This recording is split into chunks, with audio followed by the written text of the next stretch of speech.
Donald Trump called into Hugh Hewitt's show. This is going to be interesting because it allows you to see how he feels that what he needs to do right now before DeSantis gets into the race, if DeSantis is going to get into the race. And Hugh Hewitt has always been his go-to, one of his go-tos. Here it is. And he was up in the poll massively by, tremendous, but not catchable, not even catchable. He said, if you endorse me, I'll win.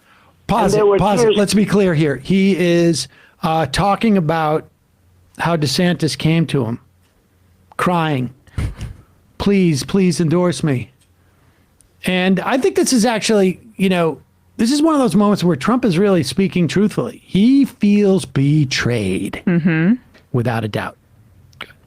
He's been running for 8 years while he was commissioner. He had $40 million in cash. I believe it was 40. And he was up in the poll massively by, tremendous, but not catchable, not even catchable. He said, if you endorse me, I'll win. And there were tears coming down from his eyes. He said, if you endorse me, I'll win. I'll say, you know what, Ron? Ron was one of 150 people that was on television. I mean, Jim Jordan was the best and others were great. But he was one of 150 that was on television, and he was supporting me on the impeachment hoax #1 and a little bit on the impeachment hoax #2. And I said, I don't know Adam Putnam, so we'll do it. So I end up doing it, and he wins. They say it was like a bomb went off, just a bomb just totally went off. From the moment I endorsed him, he went from losing by numbers that are not catchable to winning easily.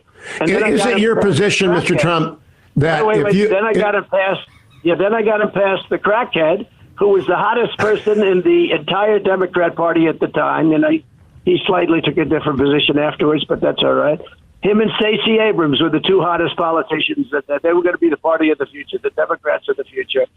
And I did 2 or 3 rallies, average size, like massive. They were massive. I said, you're going to win, Ron. He said, I don't think so. Nobody thought he could win. First of all, I got him the nomination and purely got it. And people in the campaign of Adam Putnam will tell you, because they say everything collapsed the moment I pressed that trigger. And then I got him into the general. And then they say, will you run against the president? Like 2 years later, will you run against the president? And he says, I don't want to talk about that.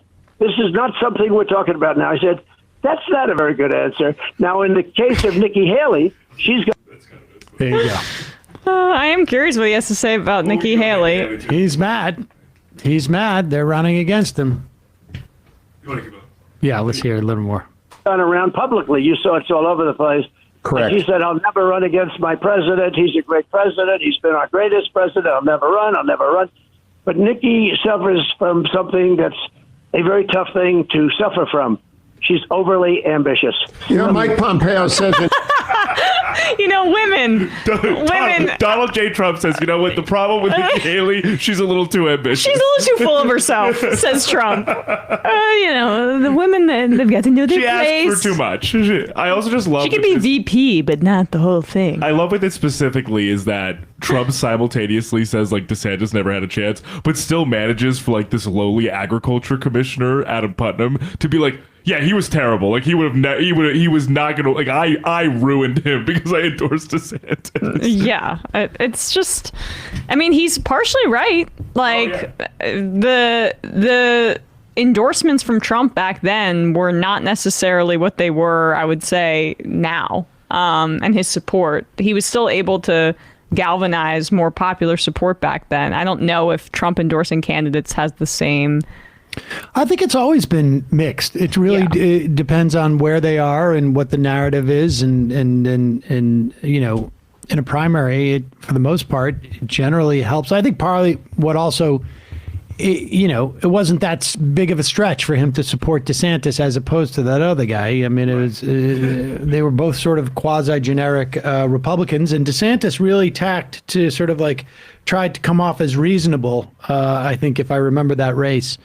Back then, and then he just went off to town. But it gives you a sense of how he's going to run against them, gives you a little bit of a preview of them on stage. And I will say this is what's going to be interesting. And I think in terms of what is going to make it a Trump victory more likely is if we see one or two more non-Ron DeSantis candidates get in quickly. Like if Pompeo actually does run, and who else is threatening to run right now? There's a couple of people. Yeah, it's like so Mike Pompeo, Pence, Tim Scott. I mean, if these people all jump in, DeSantis jumps in, and then I think you're going to see like 3 or 4 more people jump in, because once it becomes clear that there's a lot of people running, you will not be you will not get branded the anti-Trump at that point, because the anti-Trump will be spread out over so many people. And the more people that get in, they're going to be cutting away at DeSantis's numbers. Yep. Not at Trump's numbers. Yes.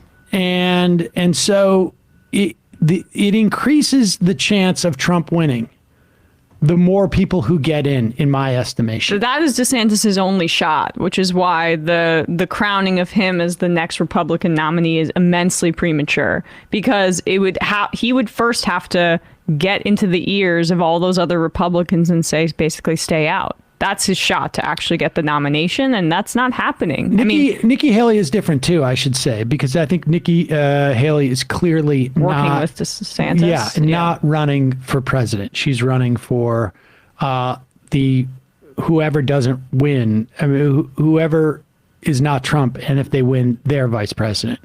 And so it'll be interesting. We got more time to cover this going on in the future, but it's and you may be right that DeSantis might not run this time. I mean, if I were him, I would wait till next time around. He's got time. He's like 45. He's really not that old. Yeah, he just got reelected, and Trump might be out of there by then. And also, if Biden runs again and there's like some sort of incumbency advantage, it's despite how old Biden is, it's still difficult to topple an incumbent president. Yep. Sam's Tight Pants calling from 502 area code would love to share LMPD news in light of Tyree Nichols situation. We'll have to do that on Monday.